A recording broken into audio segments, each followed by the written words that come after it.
Welcome to The Stacks, a podcast about books and the people who read them. I'm your host, Tracy Thomas, and today we welcome David Dennis Jr. He is a senior writer at ESPN's Andscape and a cultural critic who is named one of the Root's 100 most influential African Americans in 2020. I sat down to speak with him about his new book, The Movement Made Us, A Father, a Son, and the Legacy of a Freedom Ride.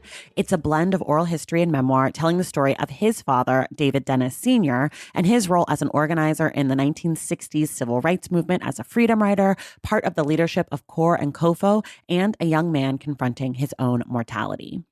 Quick reminder, everything we talk about on each episode of The Stacks can be found in the link in the show notes.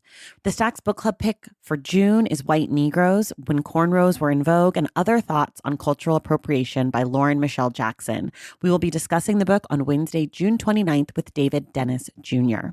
Listen, The Stacks is a completely independent podcast made possible only by the support of our listeners. I cannot stress this enough. I would not be able to make this show each week without the support of the Stacks Pack, our incredible bookish community on Patreon. If not for them, there would be no show. So if you like the podcast and you want to show your love, plus earn perks like bonus episodes with some of your favorite authors and readers, shout outs on this very podcast, monthly book club chats, and more, go to patreon.com/thestacks. And speaking of those shout outs, here are some of our newest members of the Stacks Pack: Clementine Ford, Regina Wade, Carrie Williams, Summer Journey, Liza Maisonette, and Sydney Van Wolven. Thank you all so much. And thank you to my dear friends, the entire Stacks Pack. And now it's time for my conversation with David Dennis Jr.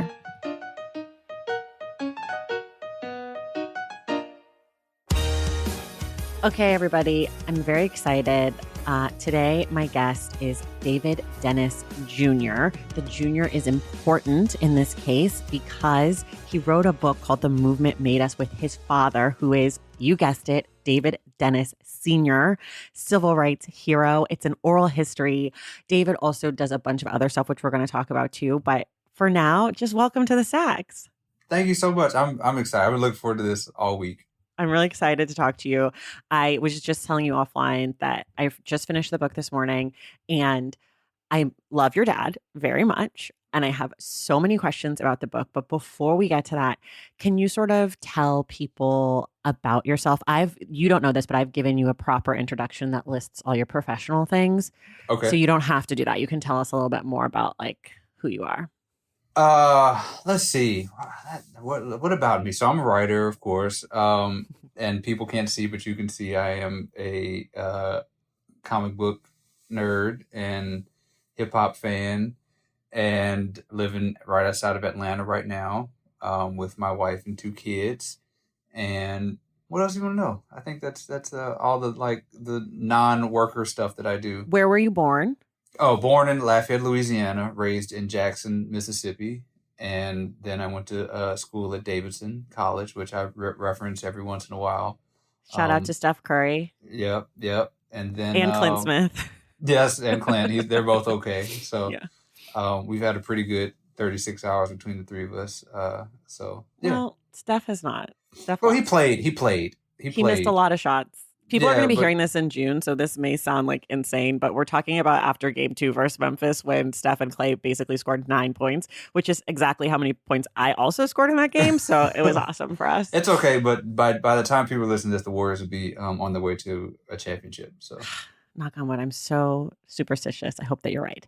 I already told David, because Steph Curry tweeted or posted about his book, that if the Warriors did not win the championship, it was actually going to be David's entire fault because Steph has never tweeted about your book before. And so now it's on you. So, well, it's on Drake. So Drake bet on the Warriors. And so we have to, you got to overcome the Drake curse. I know, it's a nightmare. There's a lot. Yeah. I'm very stressed. Okay.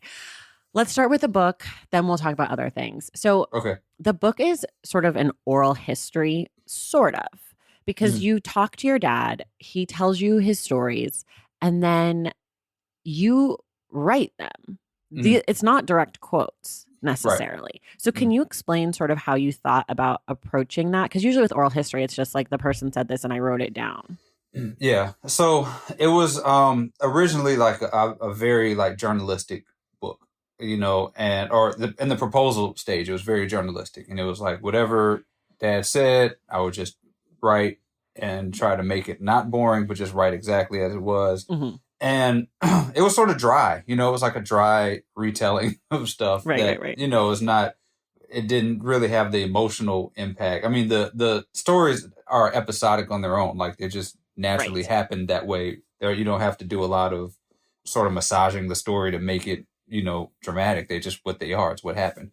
But, you still have to, I wanted to put you there. If I'm writing in first person, I want to write it like I was there. And so I had to almost write like a fiction, like a novel, like fiction writer, and which I was totally unqualified. Like, I had no idea. Like, I haven't written fiction in since I was like 15 or whatever, so I'd sort of given it up and was only reading fiction for like fun. I was never reading fiction for form or style. Right. And so I took myself through like a lit 101, like read Invisible Man again, like just because I felt like you just need to read books that are like fiction, and read a lot of Toni Morrison because like you just should if you're trying to do that.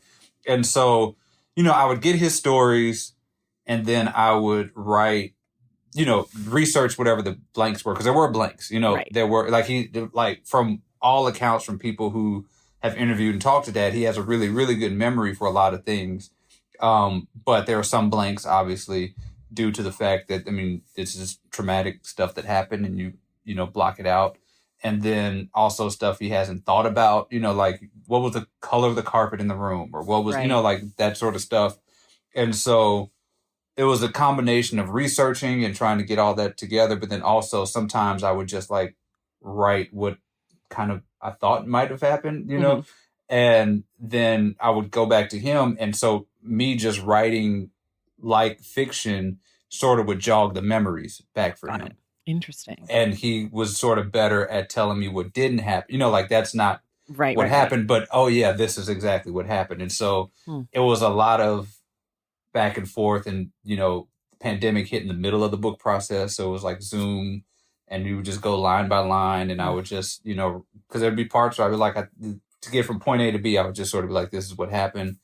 And so it would trigger the synapses or whatever, and he would remember almost too much, because like by December I was like, Dad, you can't remember anything else. Like, you can't, like, we have to turn this in. Like, it's done.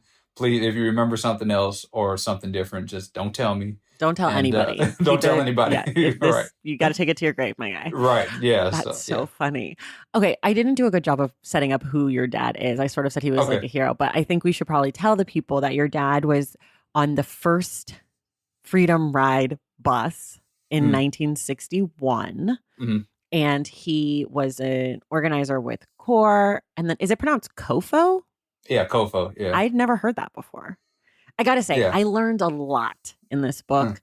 It was sort of was upsetting how much I learned, because I sort of felt like we just don't talk about nearly enough of the people who are involved in the civil rights movement. But also, I was really struck. Sorry, I'm kind of jumping ahead, but I was really struck by how much actual organizing versus like marching happened. Right. Like, it's like we think of the civil rights movement as like Martin Luther King and like 1,000 Black people marched down the street and like sort of erase the work that your father was doing, which is he sort of started more like a behind the scenes guy. I mean, he sort of always was more of a behind the scenes guy, but he really started that way. He was like, I'm not getting arrested. I'm trying to graduate college. Like, this girl is cute. I want to hang out with her, but like, I don't want to go to jail. But, and then that sort of, eventually he joins in, obviously he does the Freedom Rides. It becomes like his whole identity, his whole world. And so this book is you kind of chronicling those experiences. And he was in Shreveport, Louisiana. He was in Mississippi all over. He was in Baton Rouge for a little bit. So yeah, that's your dad. I feel like we should tell people, because we like sort of dove in, and they're going to be like, what are they talking about? And he was like, nearly killed too many times to count. He was close to a lot of people that were killed, notably Medgar Evers. And I'm going to fuck up their names. I should have written them all down. James Chaney, Mickey, I guess Michael, that was for Michael? Michael. Yeah, what's his last name? Warner and Schwerner, yeah. and Yeah. Andy Goodman. Yeah. Uh-huh. I guess Andrew. Your dad talks about them like, Mickey and Andy. So that's how I think about it in the book. But anyways, Andrew, I should be more respectful, which were 3 civil rights activists who were killed in 1964. So yes, does that feel like a fair representation of everything? Okay. So my next question for you is, how long had you been thinking about doing this? And then when did you actually decide to do it? So I had always thought that I would write dad's stories. Like even as a kid, I was hearing them. And then even as I started thinking of myself as a writer or wanting to be a writer, I was like, one day I'll do dad stories. And but biographies, when I was like 15 or 16, like I didn't understand what a memoir was, didn't know what a memoir was. I was thinking like biographies, right? And I don't know about you, but for me, like I hated reading biographies when I was in high school because it was like that middle time, like there's like an exciting thing that happened, and there's like 6 months where you kind of like just do nothing. It's like they were like healing from a wound. Yeah, they're like organizing their papers. Yeah, exactly. Like I got a job, and I was like, I don't want to write about that stuff. I don't want to do that. And so when I was in my senior year of high school, my English teacher, Miss Alex Davis Williams, who I will be saying her name to the moon, we read The Things They Carried. Which, yeah, right? So good. Oh my God. No one talks about that book enough. Yeah, so we read The Things They Carried, and, it's short stories about Vietnam, right? And so I was like, oh, I think this is the way I could do this book. Like I could do short stories. I could skip the stuff I don't want to write and just do these like really cool stories exactly how my dad told them, right? And I told Ms. Williams, I said, Ms. Williams, I think this is how I want to write my dad's book. And the coolest thing ever is, Ms. Williams is a white teacher in Mississippi and teaching public school Black kids. And she goes, I'm gonna hold you to that, and like, there's a million different things she could have said, and so every time I'd see her, especially after I graduated, she'd be like, are you working on that book? How's the book coming? And just like, I kept thinking about Ms. Williams the whole time, and so as my writing career was going, I was like, eventually I'll do dad's book. Like I'm going to do dad's book. I was like, I had a plan. I was like, I'm going to get a couple like essay books under my belt. Like I just thought books, you could just write books whenever. So I was like, I'll just do like a couple essay books, maybe, and then I'll do dad's book when I know how to write books. And that's not how it works. Like dad he's 80 years old, and we're also in the middle of, Trump has been elected, and it's like, all right, we got to do this sort of now, And so about 2017, 2018, I really started like, let's do some interviews. Let me jot down some of these stories. Let's get an agent. Let's try to actually do this and make it work. So it's been about 5 years of actual working on the book. And it's really sort of still kind of modeled after The Things They Carried a little bit. There's like some sort of literary references to it in the book. But what I learned is that I didn't have, like, I heard dad's stories, but I didn't know the dates. I didn't have all the dates, the chronology. And like, there was no like boring time, like there was no like 6 months where he was just like kicking it, calling people. And, so it ends up being more, like chronological and biographical, but there's just no downtime, which was one of the sort of striking things about hearing his story sort of in order. Did you know before you actually started interviewing him what you had in his stories? Like, I'm sure you'd heard some of the stories, and I know in the book you talk about how like he doesn't remember things, and you just mentioned that. But like, when you were like, I want to write my dad's story, did you know it was going to be this compelling and like intense, or did you think maybe you had like a little something? Yeah, I was like, I knew I had probably like 5 really good stories. Okay. Like I was like, I knew just there were 5, like probably 5. Like I knew the Goodman Cheney Schwerner. I knew his last time with Medgar. I knew a little bit of the Shreveport stuff. So there were like probably 5 where I was like, I can build a book around 5 really good stories. And then I was like, whoa, like there's like too many stories. Like we had to cut so many stories out of this thing. because there's just so much. And then like I said, understanding the timeline of like this stuff would happen. Like I knew the dad was involved in the Harlem riots, right? But I didn't understand that this happened like in between Goodman, Cheney, and Schwerner being missing, and I didn't understand the overlap, and that this stuff was just like nonstop, like it was just nonstop stuff. So it sort of built. I didn't understand how it would build upon itself to sort of get to this, 1964 moment. Right. I mean, the truth is, if this was fiction, I would never believe that one person was involved in so many of these like pivotal moments. If this was fiction, historical fiction about the civil rights movement, I'd be like, okay, David's he's doing a lot. Like, does he have to be everywhere? Like, give me a break. Right. But knowing that it's true, it's like, holy shit. Well, he's like, I would always call him the Black Forrest Gump because he just like, it just was like, there's just like so many just like he watched One Night in Miami, right? And texted me the next morning. He was like, it was a good movie. I remember meeting all four of them. I was like, what? Oh my what are gosh. you doing? Like, what's going on? So funny. I know. I definitely was thinking like, I'm glad this is true because no one would buy this book if it was fiction. Right. They'd be like, okay, like, is this a Disney movie? Like he's everywhere and he lives. Like, this is insane. Okay. This is the thing that I really want to talk to you about. And I don't know, these questions might be like too aggressive. So you tell me if I'm being crazy and we can skip it. But the big like theme in the book is about like, surviving even though a person is like willing to or expecting to die, right? Like it's not just a story about survival. It's sort of about a story of survival in spite of this like openness to death. Do you think that your dad wishes that he had died doing the work?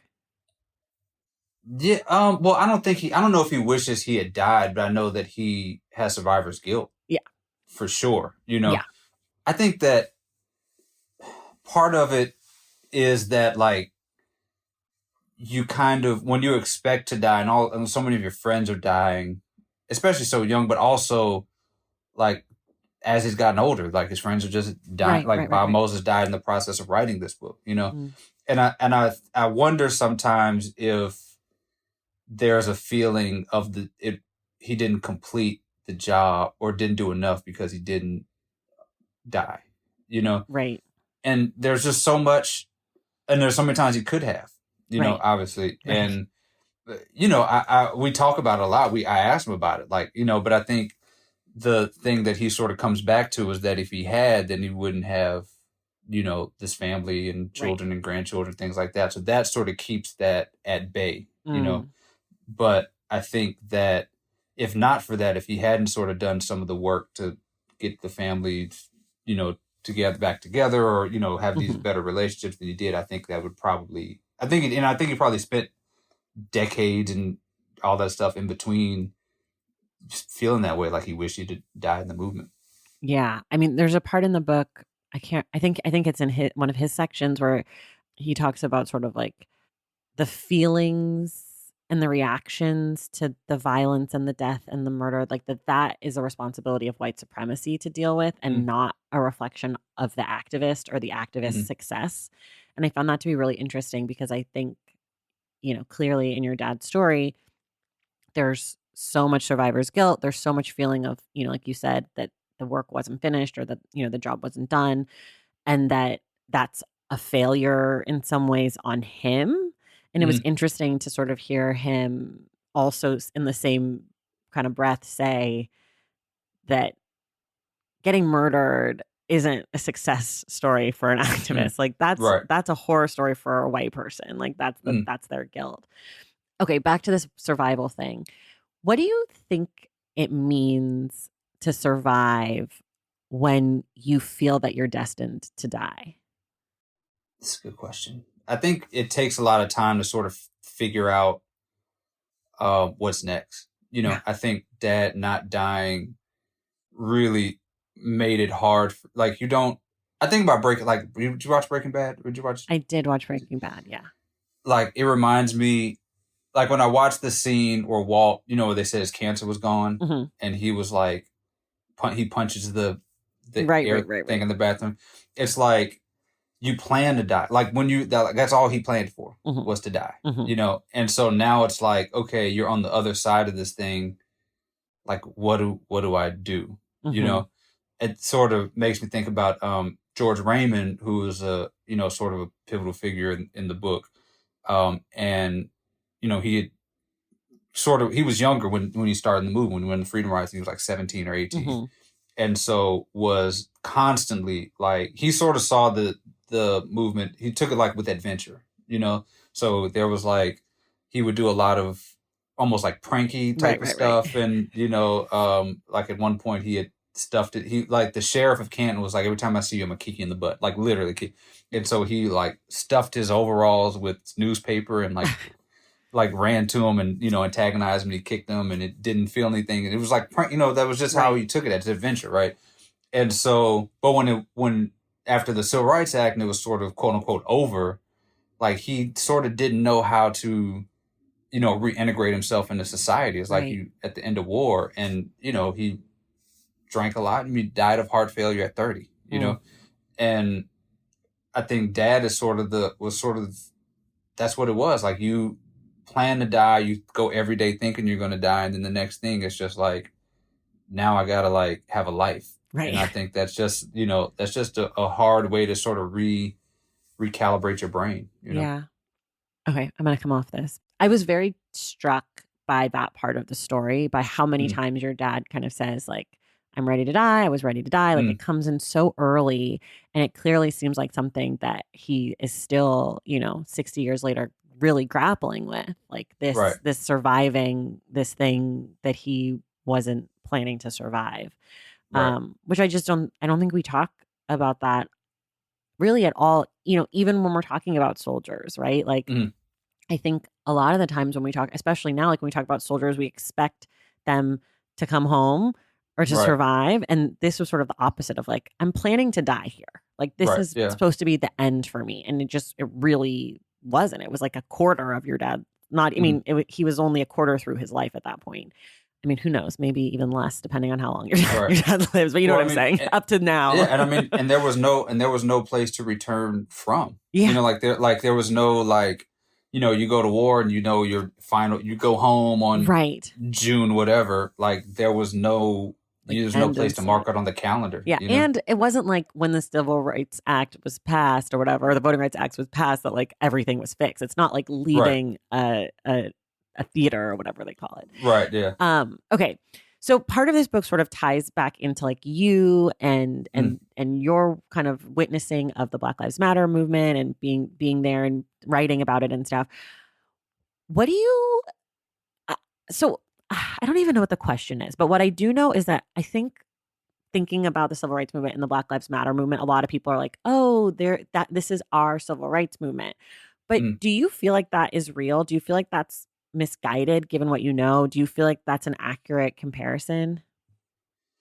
I don't know. Like, I didn't want to do the like civil rights man tells Black Lives, like the self-help from the civil rights guys, like you know, 12 steps for Black Lives Matter to get us free or whatever. But I wanted there to be like, I didn't really think of it, and I still don't think of it in that sort of comparison sense, you know, because I'm not on the ground in that sort of way, right? In the, you know, like I'm not, I don't know, like I don't. All I can do and like was hopefully trying to do a little bit was like, this is what Dad did and those folks did. And if you can glean something from that can help now, that would be really awesome. You know, like if you could just like, you know, because there were like some things that folks would tell me, you know, I talk to people and they would be like, well, we're just, you know, like we're just arguing all the time. Like we're in Ferguson, there's different groups and we just can't get, you know, we're arguing like it wasn't like this. They'd be like, you know, it wasn't like this back then. They were so united and all that. And it was like, not totally, you know, like you don't have to have this idealized, you know, thinking of what these folks were doing back then. Right. Like these are real people and these are kids and they made mistakes. They disagreed. Some of them don't like each other still, you know, and that's normal part of getting, you know, trying to get to a common goal. Right. I don't know if that answers your question at all. No, it does a little bit. I mean, for me, what was striking to me is like, I think that people compare the two a lot. And in reading your book, I was like, they don't actually feel that similar to me. Right. Yeah. Because I think part of like the catalyst for, the civil rights movement was like this attempt to get certain rights and to enlist people in the activism. And I feel like Black Lives Matter is much more a response to like the police killings, and that oftentimes like, in the civil rights movement, the people who died were in the movement before they died. Whereas now I feel like the people who become like, who are killed become part of the movement because of their death. Right. And like, that was really, and I'd never thought about it that way. I'm sure that like the organizing part around it and a lot of the action and stuff is similar, but sort of the way that that these like martyred people, Black people, happened in these two movements feels really different to me. And I don't know if that means something. I don't know if that does something to how we as people who are not in, the movements, like organizing in the movements, think about them. But that was something that really like stood out to me. Okay. I want to talk to you about something that has been on my mind for maybe a month now. It's very, very important. Yes, it's an uh-oh moment. Like about a month ago, I posted a picture and it had a peanut butter and jelly sandwich in it. And you commented on the picture and you said, we need to talk about your peanut butter and jelly. And I think I responded like we do, and you never responded again. So please tell me what I have done and what offended you. Okay, I need to look at your peanut butter. I need to go back to. I've been thinking about this for like at least a month, I feel. I'm gonna scroll back an entire month. Keep all this in. I want them to keep all of this scrolling in. Okay, it's from February 21st. Okay, I got it. I'm here. Okay. All right, yeah. So I had it was mostly I had questions about the prep about how you're doing this. Okay. Go ahead. Bread. What bread are we using? So this was a honey wheat. It's from Target. Okay. All right. Okay. Slice. I'm a little yeah. All right. Okay. The artisanal bread is like that's what I used to use, but then they started making their slices a little too thick for me. I don't need a huge thick slice of bread.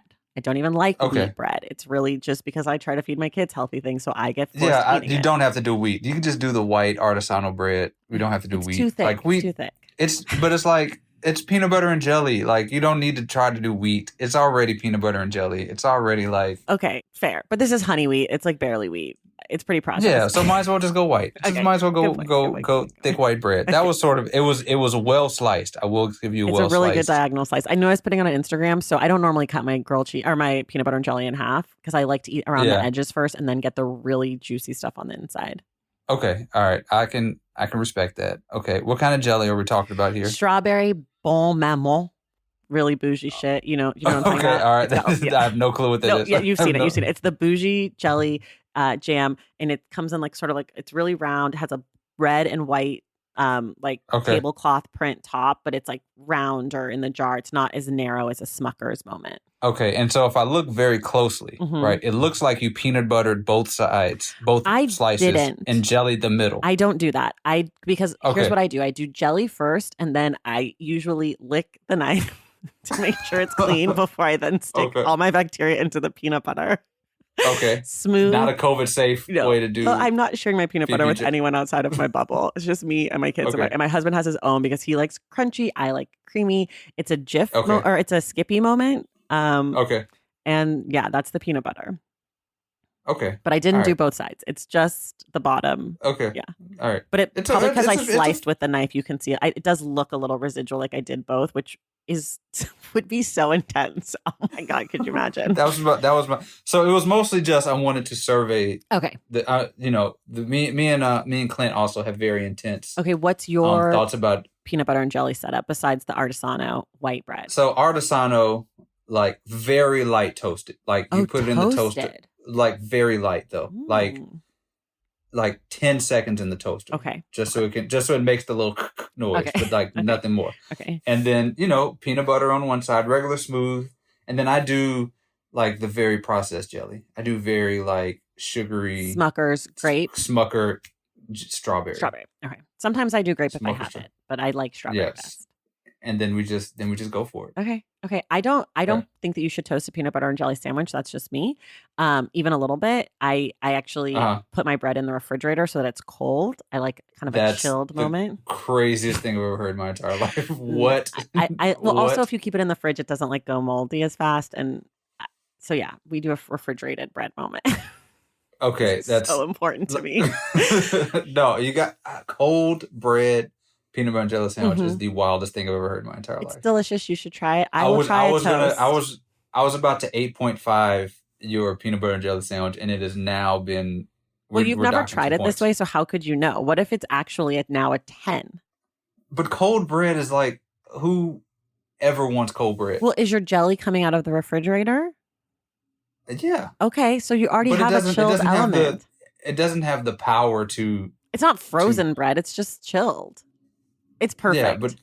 I will not take this. but if you have a light toasted bread, it adds a little bit of meltiness to the peanut butter, so it makes it even I don't more like creamy. melty peanut butter. I think this is the thing. I like my the peanut butter gets everywhere. I don't like a melty peanut butter. I don't like if I go get a bagel and I have peanut Uh, butter on it, which I don't do. But even with cream cheese, if it's too toasted and they put it on right away, then it's too melty and it's drippy. like just push the toaster button like down, Mhm. and then count to like 7 Okay, I have a on like toaster and then oven, so I'm gonna have to kind of change. I don't have a yeah, regular traditional just toaster. like a regular, just like 7 seconds. Okay, I'm gonna That's all you try it. need. I hope that you will Yeah. be open to trying my way, and we can compare notes next month when we Okay. come back to talk about white Negroes. When we come back, we will eat peanut butter and jelly sandwiches The other as we person do. ways. Yeah. Oh my God. Yes. This is Yeah. the best podcast ever. This is now a peanut butter and jelly podcast. Okay. Wait, one more thing I want to talk to you about. So, in addition to writing this book, you're also a sports pop culture journalisty person at what is now called Anscape, but people would Mhm. formerly know it as the website known as The Undefeated. Is that a dream job? Because to me, that feels like a dream job. Yeah, it is. It wasn't like so. For hopefully by now people will see me lots of times. Okay. But yesterday, like literally 24 hours ago, I did Around the Horn for the first time. Right. A dream. And A dream. oh yeah, and so that was like, wow, this is you know what I'm saying? Like this is a dream job type of thing. Right. And like I have to tell myself, like, yeah, you're at ESPN and like you get to do that sort of stuff. But like sometimes sometimes we focus too much on just work, Right. and not how kind of dreaminess it is. Like I was freelancing at Undefeated for many years and did like a whole bunch of cool stuff. Like I did been to like all-star weekends, and like one weekend they were like, we just want you to cover the Super Bowl parties in Atlanta, and that was all I did for like a weekend. Like So fun. there's like a lot of cool stuff. So I have to sort of get out of that idea of like, work. Like even now we're like 5 days from the book, and like yesterday was the first day. I was like, all right, I'm gonna try to enjoy this like time. Right. Right. It's all just like, yeah, and like a lot of people do that, especially like Black folks. Like you just think about work and making sure you're stable and the next thing you got to do. And so I'm trying to enjoy it. But yeah, it does feel like there are days where it feels like a really cool dream job. To me, it's a dream job. Is basketball your A1 sport? Yeah, basketball is. And who's your team? So my team is the Warriors. Okay. Relatable. Very relatable. Yeah. Like, well, it's mostly, I mean, obviously it's because of Steph. Like, we're classmates and buddies and all that stuff. So, if he left the Warriors, I'd be like cheering for the team that he's on. And when he retires, who knows where I'll go, But who did you grow up rooting for? The Hawks? No. No, I mean, I was in, so I was just like, no, like Michael Jordan, like I just like, I kind of floated. I would never really had when I was in Chicago for grad school, I liked, I was like, I'm going to be a Bulls fan for a little bit, Got it. And then, so I've never really had like I'm not so much a football. Well, I guess I'm sort of everything now that I've been like studying sports like a madman. But I grew up a Saints fan. Like that was my big thing. I was like a huge Saints fan. And so that was what I cared about the most. But basketball, just like Jordan and like any cool player that would come along. Got it. And what about baseball? Not really. Not really. Like I'm more, when it comes to baseball, I'm just more like thinking about the socio whatever stuff with baseball. But I like I said, I've been watching more watching more everything and trying to, like I'm always sort of cognizant of the larger what's going on Right. in all the sports, but in terms of like sit down digging in, it's mostly basketball. Okay. I'll stop quizzing you about sports. But I kick myself in the butt that I didn't just do like a sports podcast, because that's really what I want to talk about a lot of times when I get like authors on who are sports people, because I'm like, let's talk about sports. But I want. So you've been a Warriors fan forever? Yeah, I'm from Oakland. Right. Okay. So I grew up. My dad got season tickets to the Warriors when I was in middle school, and that was when they were really bad. That was like the 13-win season, and we had 2 seats. And so my mom would get to go to like the good games, like against the Lakers, because those were like, it was all about who would come to town. When your team's so bad, it doesn't matter. And so my brother would get the like mid-tier games, and then I would get the Clippers, the Kings, and the Timberwolves. And so I became like a very big Kevin Garnett fan. Gotcha. Because I always got to see him, and I knew he was like tall and famous. But so I grew up a Warriors fan, a San Francisco Giants fan, and a 49ers fan. Gotcha. Okay. Yeah.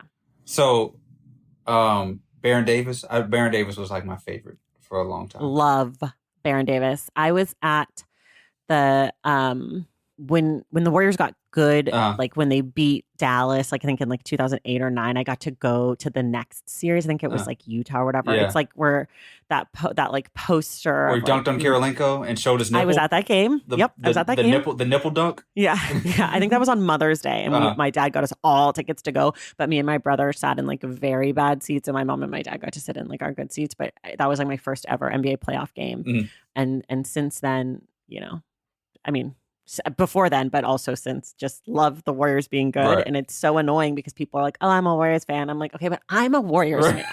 Like, I remember when our mascot was Thunder, who we had to get rid of when Seattle went to Oklahoma, and then they became the Thunder, and then we had to get rid of our mascot, which still obviously have not forgiven anybody for that. Blame David Stern. Sorry that you're dead, but honestly, you shouldn't have done that to the children of Oakland. But yeah, I was a huge Matt Barnes fan. For my 21st birthday, my brother had a friend who knew him, and he signed a birthday card for me. And I was like, does that say Matt Barnes? So just a very, weird kid who had like very strong feelings about, have very strong feelings about players specifically. Yeah. On my team. Okay, we have to take a quick break, and then we'll be right back.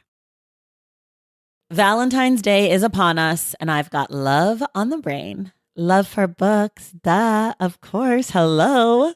Did you forget what podcast you're listening to?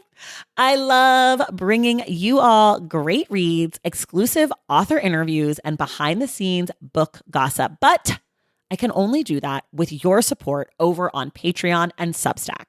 Our Stacks Patreon community, also known as the Stacks Pack, is where you can go for book club meetups, a private, very active Discord, and a year-long mega reading challenge to help you achieve all your reading goals. Plus, you also get that monthly bonus episode. Now, over on the Substack, you can subscribe to my newsletter, Unstacked, where I keep the book conversations going. I also give you a healthy dose of sports and pop culture, definitely some hot takes happening over there. And again, that bonus episode.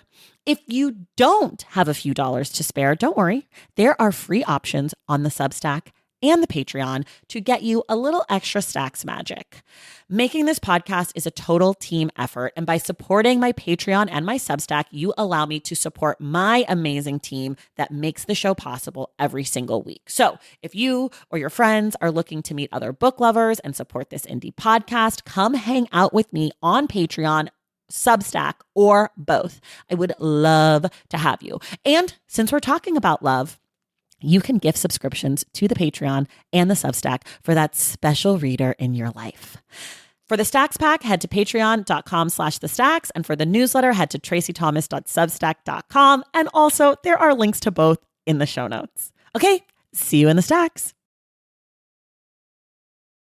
Okay, we're back. Okay, so I didn't prep you for this, but we do this thing called Ask the Stacks where someone writes in for a book recommendation. I'm going to read to you what they wrote. You're going to give me at least one recommendation. This is from Teddy, and Teddy says, I'm looking for a book to get me back into reading. It's been a while since I've actually finished a book. Generally, I like murder mysteries and autobiographies. I loved A Long Way Gone, Memoirs of a Boy Soldier by Ishmael Bea. I can't really think of a book I didn't care for recently. I do love fantasy in my shows and movies, but I don't really read it. And I want something that will keep me in suspense and not wanting to put the book down. I can go first. You can Yeah, think. that was a lot of. That was a lot of. That's sort Basically, of it's a broad murder mystery thing. and/or autobiography. Okay, all right.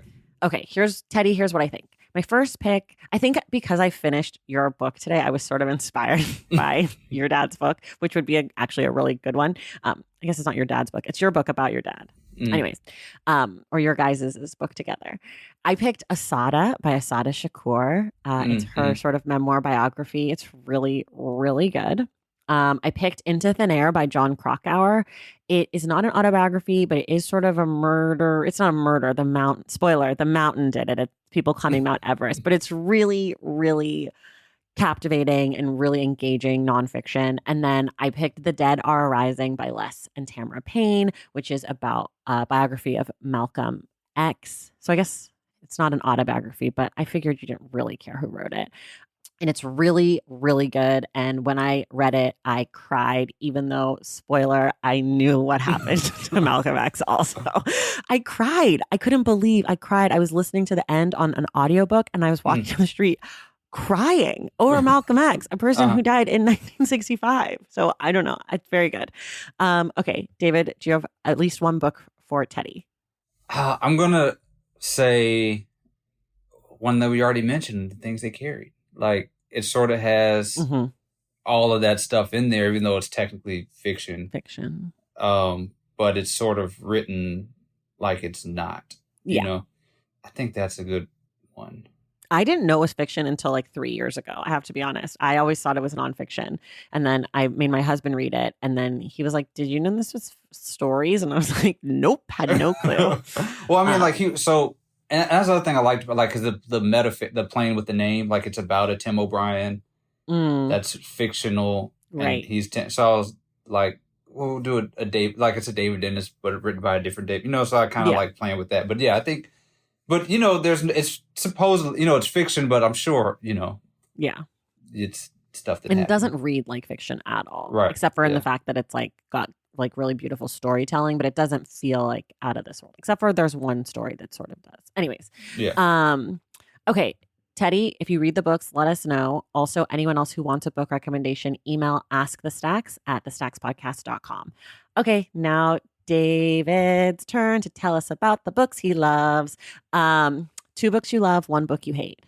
One book I love that is on the top of my head is Bird Uncaged, which I really, really liked. Marlon Peterson. Yeah, Peterson. He does like such a fantastic job of just like talking about like incarceration.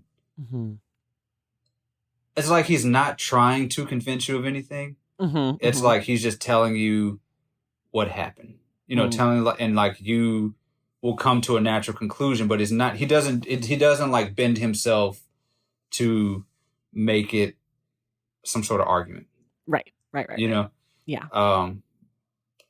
So there's that, and then let's see. I have so many now that I have in my head that I can't. I'm trying to. You have to just pick one for this moment. It's a book you love. For this moment. I'm gonna go South to America. Oh, so good. Which is like, oh my god, probably it's my favorite book so far this year. I mean, Imani's just like a genius, She's and it's like a perfect human. Yeah, like I don't understand how somebody can do those things. Like like Heavy and Breathe were like the 2 biggest sort of influences for this book, which like how to talk to a family member and write about them lovingly. And there was like a 3-hour period in my life where like I was like, I'm a like do this book like Breathe. Like it's not going to be like chapters. I'm just going to like weave these stories in and out.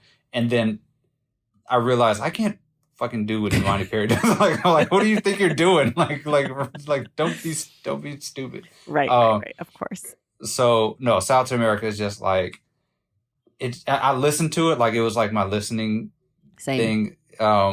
like going to the gym every morning, like listening to it and doing all that. And it was just like, I think listening to a book like that is probably different than looking at it on the page, because it's like we're at Gucci Mane, like we're at Gucci Mane right now, and then we're at this other place, and she just takes you there, and you don't even realize that you're on that trip. It's just like fantastic.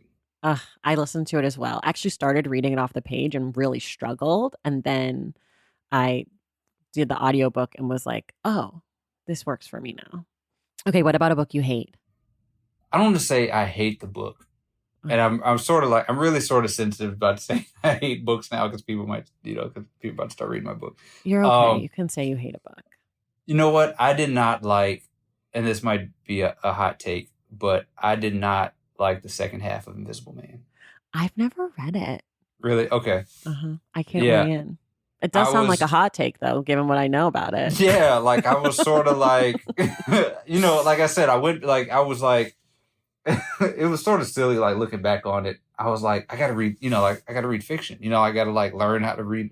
So I was like, let's go to the classics. And so I was like, went back to Invisible Man, which, you sort of read for school, right? Yeah. And I went back and I was like, man, the second half, like it gets into like, political theory and communism and stuff like that. And it didn't hold my attention like the first half of the book. So. Okay. Yeah. What are you reading now? Are you able to read right now this week? No, not really. Like I'm having a hard time keeping my attention on anything. Yeah. Like I can, like I have a weird working, like I work while watching shows. Like I watch my shows in the background, and it'll be like, unless it's like while you're writing. While I'm writing, yeah. Okay. So, usually I can watch a season of a show and follow it while I'm writing. Okay. Unless it's like a super detailed show, like Ozark, I kind of get lost in something like Ozark. But like now, I'm like, I can't concentrate on anything. Like it's so hard. Like my mind is just thinking about. So it's hard for me to read stuff right now, because I just started thinking about like my book and like my stuff and things like that. But right now, I am reading Shine Bright, of course. Which when people listen to this, they will know all about it, because it's our book club pick for May. So you guys will already have heard the episode, and you will have heard Danielle on the podcast. Yes, and Danielle is my favorite person in the world. So everyone I know who's ever worked for her, with her, says that she's like the greatest human on the face of the earth and like the greatest mentor person to ever work for. She is. Accurate? Yeah, she was my editor at Undefeated. So when I first got there, and so I worked with Danielle for like 3 years. And Justin Tinsley, who's at at Anscape with me now, his book comes out the same day as mine. Yeah. It's called "It Was All a Dream," and it's about Biggie. And I met him at the LA Times Book Festival. Okay, good. And I think we actually talked about you. Okay, because I told him to look for you. I was like, I got to meet him. Okay, good. And so we, you're a basketball person, so we're like, we say it was like Popovich. It was like being coached by Popovich. Like you just like she just unlocks these parts of your brain and writing, and makes you think about writing in a way that you had never thought of before. And she is just has a brain. Like watching her in a Google Doc, it's like I don't know what you're doing. Like you're moving stuff around and you're asking these questions, and she's just like the best. Like she's just the best. And I wish every writer could work under Danielle Smith. In normal times, when you're not getting ready to release your book, can you read multiple books at once, or are you a one book pony? I read comic books all the time. I like read so many comic books. And so I do I'm like every Wednesday is comic book day, in case you didn't, Oh, is that when comic books come out? Yeah, every Wednesday. And so I don't know anything about comic books or superheroes. I know exactly zero. I was trying to sneak in a graphic novel for my stack. So we've done a graphic novel before on the show, but it was like a literary graphic novel, not like a comic-y book. Yeah, so I was trying to, because N.K. Jemisin's did one that was like really awesome called Far Sector. But so I read tons of comic books every Wednesday, and so obviously there's overlap because it's a monthly sort of thing. But in the book process, what I did to sort of force because I read so much more than like I always read like short form. Like I was always training for journalism and thinking about it. So I wasn't doing so what I did was I put a book in every different room in my house. And Mm. so whenever I was in the room, I would just grab the book and read it. And so it went through many stages. Like at once I had a different Imani Perry book in every room in the house. And then I had a different Mississippi book in every room in the house. And I had a different fiction book at one point and like a different Toni Morrison book. So like Did you that's finish all of those books? pretty much like for the most part, I was able to finish them when I wasn't like, and like sometimes I had to, like I had to read like a bunch of civil rights history books and stuff like Mhm. that. But for those, like I was able to finish a good chunk of them, So I'd have Are like a there tablet one and a bunch of physical right? in the room books. Are there any? Because when I finished your book, I was like, I feel like I need to read more books about the civil rights movement. Are there Mm. any books that stand out to you that are like particularly great, like Um, extraordinarily good? I don't want like good. I want like the really great shit. okay, so Coming of Age in Mississippi, Ann Moody's book. I Okay, know Imani mentioned that to you when y'all did the Imani mentioned pad. it. Yeah. So that's a really sort of good book, and I agree with her that like sort of the second half is more civil rights stuff, and so that's a really good book. Local People is a good book. When is that? It's on my somewhere around here, but I think it's like it was written in the '90s, so it's like where I got a lot of the stuff on the local folks. Like it really sort of helps frame the movement as something that was, already going on. So those are probably the two ones that I referenced a lot or, went back to a lot because it's partially because of the way they were written. They were written, particularly well and stuff. How do you like to read? If it was like your perfect reading setup, where would you be? Would you have snacks and beverages? What's the temperature? What's the weather? What's the vibe? So on this couch right behind me in the office, I Okay. like to just sit there and read. Probably like something like I need noise. Like so, there's something on the Okay. TV it's probably like Food Network. Okay. Like if it's like Was not expecting that at all. Wasn't sure where you were going, but was not expecting Food no, Network. if I could meet Guy Fieri, it would be the greatest day of my life.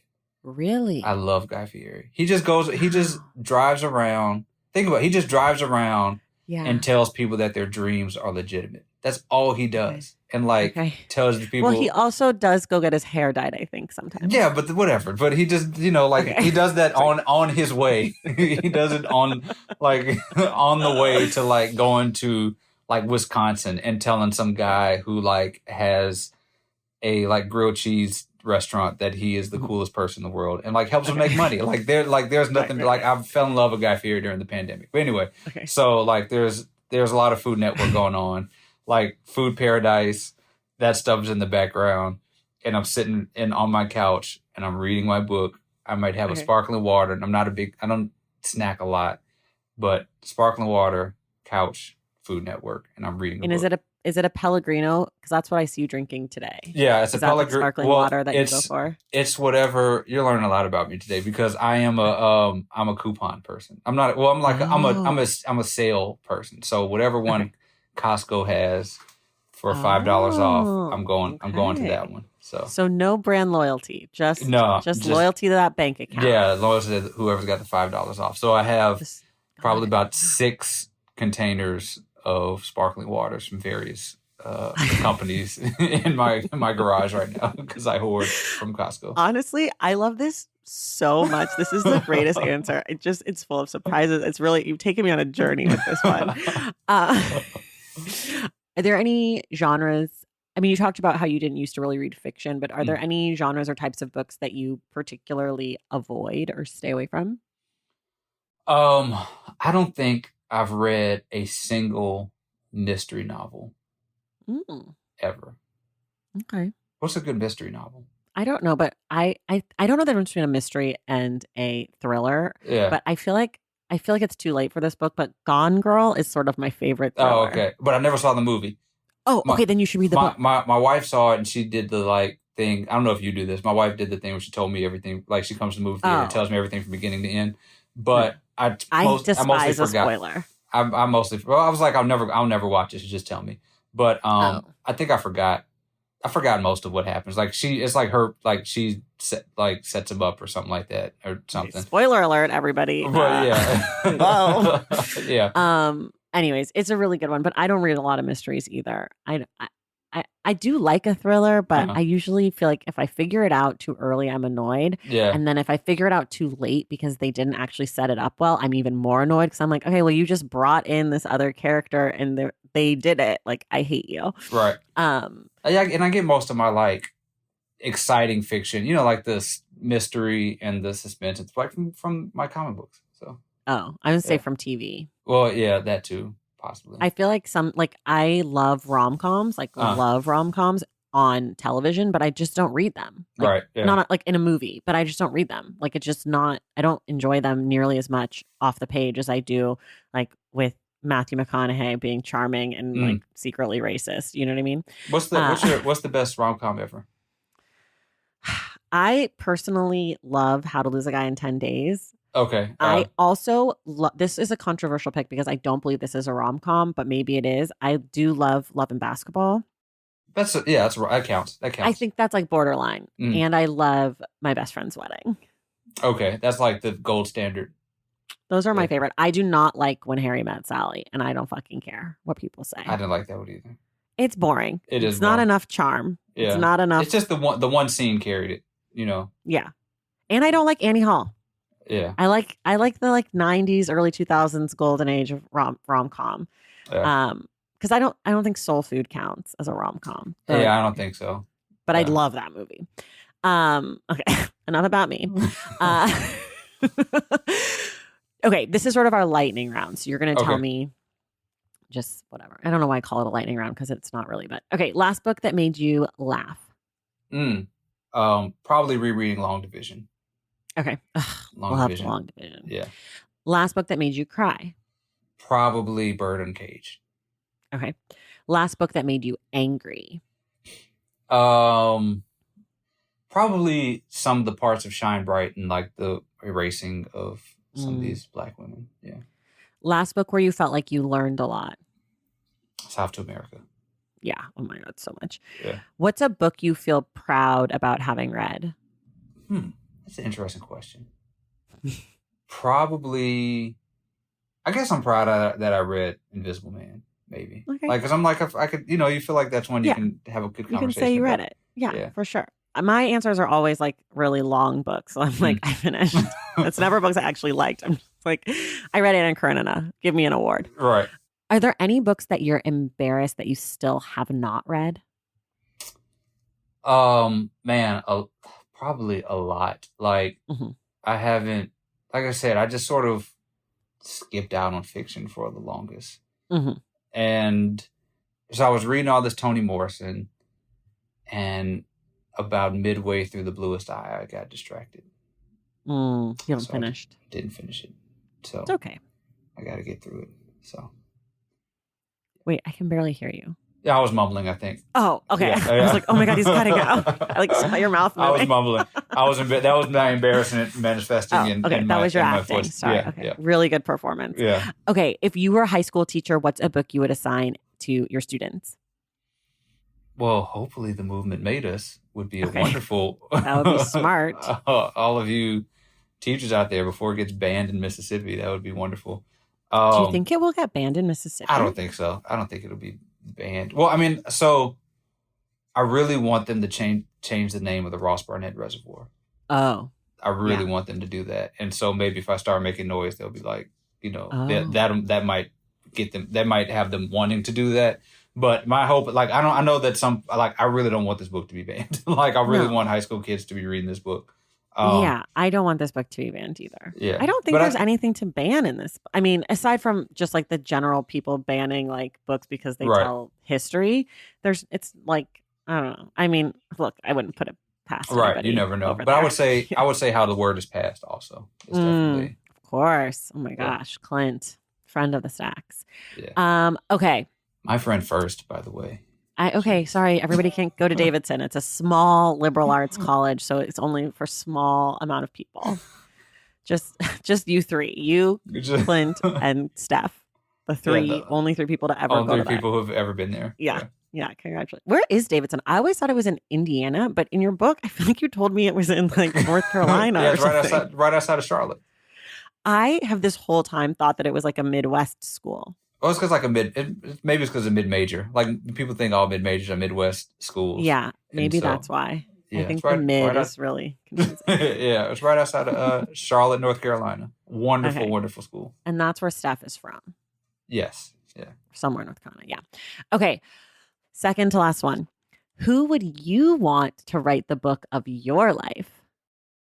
Oh man. Who would I want to write the book of my life?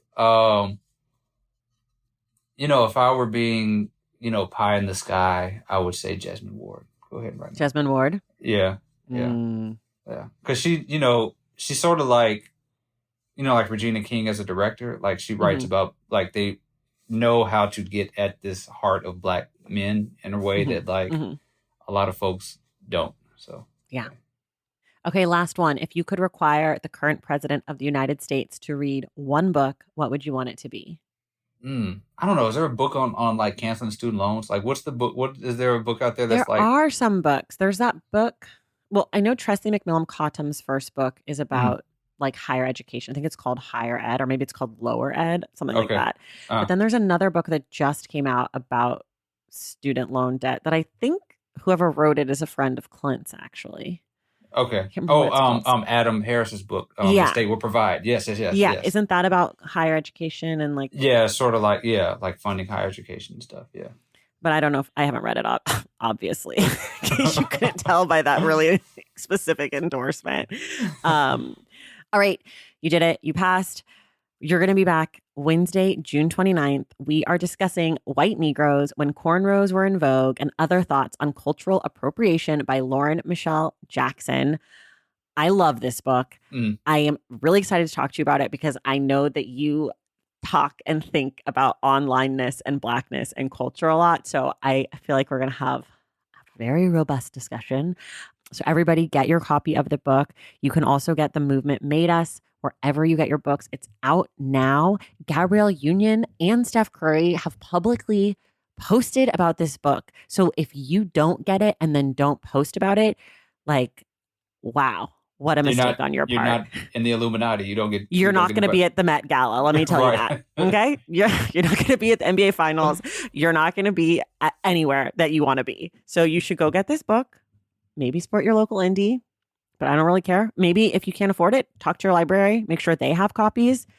David, thank you so much for being here. Thank you so much for having me. I was excited to do this and a little nervous, but I'm happy it was good. You did it. You did great. And please tell your dad, a big fan over here. Big fan. I'll let him know. Let him know. Let him know. And everyone else, we will see you in the stacks. All right, that does it for us today. Thank you all so much for listening, and thank you to David for being my guest. I'd also like to thank Rachel Alinsky for helping to coordinate this interview. Remember, the Stacks Book Club pick for June is White Negroes, When Cornrows Were in Vogue, and Other Thoughts on Cultural Appropriation by Lauren Michelle Jackson. We will be discussing the book on Wednesday, June 29th with David Dennis Jr. If you love this show and want inside access to it, head to patreon.com/thestacks to join the Stacks Pack. Make sure you're subscribed to The Stacks wherever you listen to your podcasts. And if you're listening through Apple Podcasts, be sure to leave us a rating and a review. For more from The Stacks, follow us on social media at The Stacks Pod on Instagram and at The Stacks Pod _ on Twitter. And check out our website, thestackspodcast.com. This episode of The Stacks was edited by Christian Duenas with production assistance from Lauren Tyree. Our graphic designer is Robin McCrite, and our theme music is from Tegirigis. The Stacks is created and produced by me, Tracy Thomas.